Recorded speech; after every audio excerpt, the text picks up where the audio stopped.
परमपिता परमात्मा परमेश्वर कबीर जी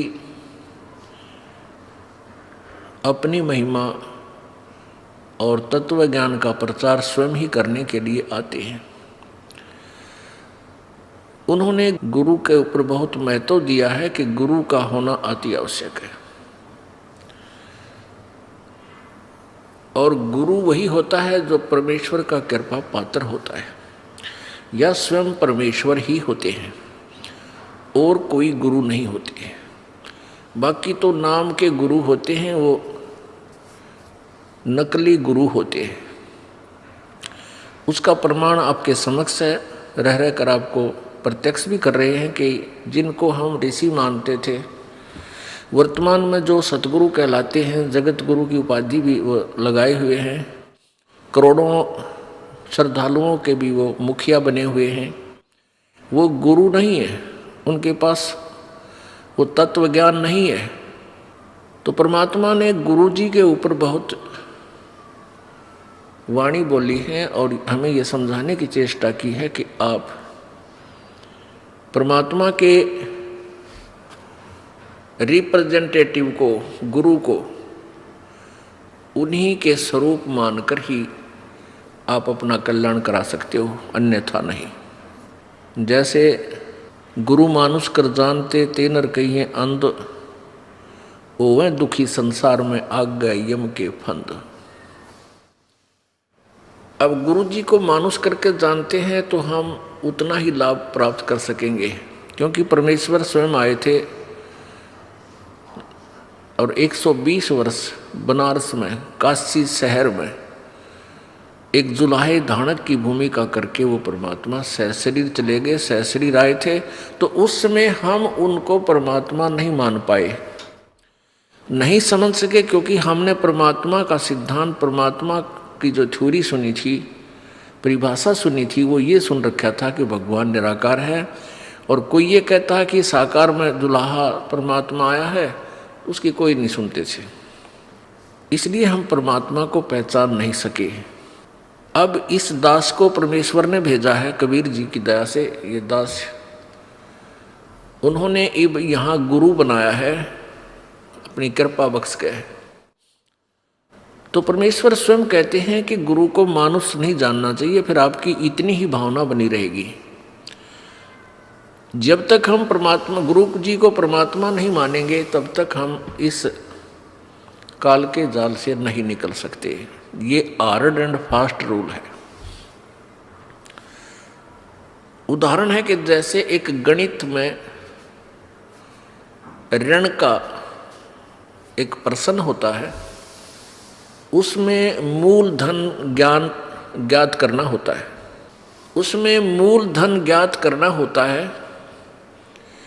उसके लिए सपोज करना होता है कि मान लीजिए मूलधन 100 रुपये, वो मूलधन 100 रुपये सपोज करना पड़ता है, मानना पड़ता है।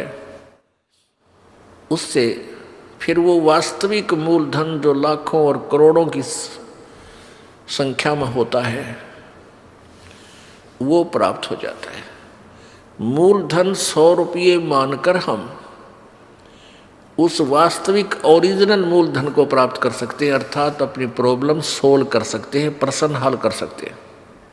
इसी प्रकार आप जी ने गुरुदेव को भगवान मानकर चलना होगा, क्योंकि जैसा भी आप यहाँ रिहर्सल कर रहे हो, जैसा भी व्यवहार, जैसी भी सोच आपकी इस दास के प्रति है, वो आपकी सोच आखिरी तक बनी रहेगी। जब आप संसार त्याग कर जाओगे, आगे परमात्मा त्रिकुटी के ऊपर आपको इस दास के रूप में मिलेगा,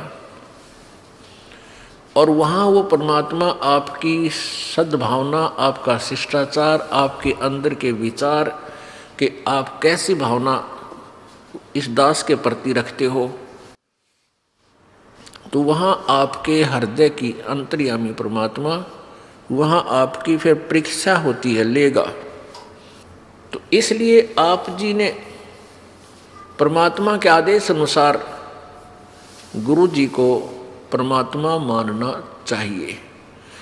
गुरु परमात्मा नहीं है, लेकिन आप जी ने उनको भगवान मानना पड़ेगा यदि ये प्रश्न हल करना है तो, नहीं तो हो ही नहीं सकता, ये नियम है।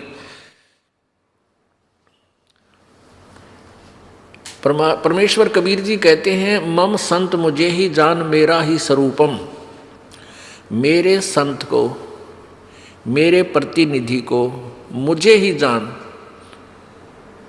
वो मेरा ही स्वरूप समझ लेना।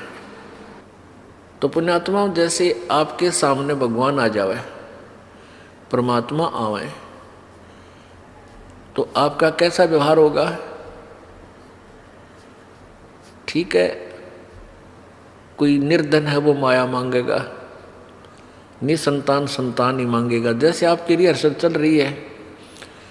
लेकिन आपको वास्तव में ये पता हो ये भगवान है, आप आपके हृदय मान ले, तो फिर आपका कैसा व्यवहार होगा? अरे सामने भगवान खड़ा और आप कैसे बोलोगे, कैसे विचार करोगे, कैसे उनके प्रति भावना रखोगे? उनको अंतर्यामी जान के आप मन में सोच भी गलत नहीं ला सकते और लेनी भी नहीं चाहिए। और न ही गुरु जी के सामने यानी प्रभु के सामने झूठ बोलना चाहिए, क्योंकि फिर सारे फाउल पॉइंट है। अब गुरु जी के सामने आप झूठ के बोलोगे, कहते कोई गुट्टी ला गया बीच में, नाम टूट गया, और नहीं बताओगे तो आपका नाम खंड है, लाभ हो को नहीं, कनेक्शन कट चुका है ऑटोमेटिक। तो यह झूठ बोल के भी के आपने फिर फायदा हुआ, लाभ हुआ, हानि हुई, बल्कि लाभ नहीं हुआ। और भी कोई माता धोखा को कोई और किसी भी कारण से नाम खंड हो जाता है, तुरंत बताना चाहिए। ठीक है, ये दास क्या करेगा, थोड़ा बहुत धमकावेगा, करड़ा करूँगा, भाई गलती है, खबरदार, जैसे आपने नियम भंग किए हैं, तो आपका नाम फिर शुद्ध कर दिया जाएगा, री उपदेश दिया जाएगा, नहीं तो आपका कामयाबी नहीं मिलेगी आपको। लेकिन बार बार यह हैबिचुअल नहीं होना चाहिए, अगले नाम तो मिल ले जाएगा, इसका कोई समय होता है, इसकी लिमिट होती है, कितनी बार किन परिस्थितियों में आपने से खंड हुआ, फिर वो नाम आप चाहे 20 बार ले लियो, काम करना बंद कर देगा। तो इसलिए हमने बहुत डर के, जैसे माता गर्भ को रख यत्न बना और ठेस लगे तो छन हो तेरी ऐसे भक्ति जा। किसी बहन बेटी को काफ़ी समय के उपरांत गर्भ रहा हो, फिर वो जाने है उस बच्चे की, उस गर्भ की वो कितनी चिंता करती है। रात में भी करवट लेते समय भी एकदम आंखें खुल जाती हैं, तो देखती है कहीं मेरे बच्चे पर दाब तो नहीं आएगी, कहीं बच्चा मेरा खराब तो नहीं हो जा। ऊंचे नीचे पर पैर टेकते समय भी वो कई बार सोचती है। तो पुण्यात्माओं, ऐसे ही ये भक्ति रूपी गर्भ को आपने ऐसे यत्न बनाकर बचा कर रखना पड़ेगा, फिर ये अनमोल लाल आपको मिलेगा। जैसे माता गर्भ को रखे यत्न बनाए और ठेस लगे तो क्षीण हो जाए, तेरी ऐसे भक्ति नसाए। तो हमने अपने इस लाल भक्ति रूपी गर्भ को बहुत सुरक्षित रखना है। ये बकवाद करने की बात नहीं है, ये मजाक की बातें नहीं है, इनको हृदय में धरना पड़ेगा कि हम क्या करने आए हैं, किस उद्देश्य से हमने उपदेश लिया है। ठीक है, शुरू प्रारंभ में हम आते हैं कोई दुख निवारण के लिए, वो भी होगा क्योंकि भगवान सारे काम करेगा, और फिर कुछ दिनों में आपको ज्ञान हो जाएगा, फिर आप कुछ नहीं मांगोगे, केवल यही मांगोगे परमात्मा चरणों में रखना, हे गुरुजी चरणों में रखना, दूर ना करना। क्योंकि जब हम चरणों में रहेंगे तो फिर परमात्मा कौन सा बालक है, अनजान है, उसने हमारी प्रॉब्लम का पता को नहीं, वो तो अंतर्यामी है, हमारी प्रॉब्लम हमें नहीं पता, उसको पता है। और जो सच्चे दिल से अनन्य मन से पतिभरता पद पर आके भक्ति करते हैं, पतिभरता पद का अर्थ है कि किसी और इष्ट की पूजा नहीं करे, केवल अपने कबीर परमात्मा की, नथिंग एल्स। तो ऐसे पतिभरता स्त्री की कहते हैं, जो जब ऐसी मदद करता है परमात्मा, पतिभरता जमीन पर जो धर है पाँव और समरस झाड़ू देते हैं, कहीं ना काटा लग जावे।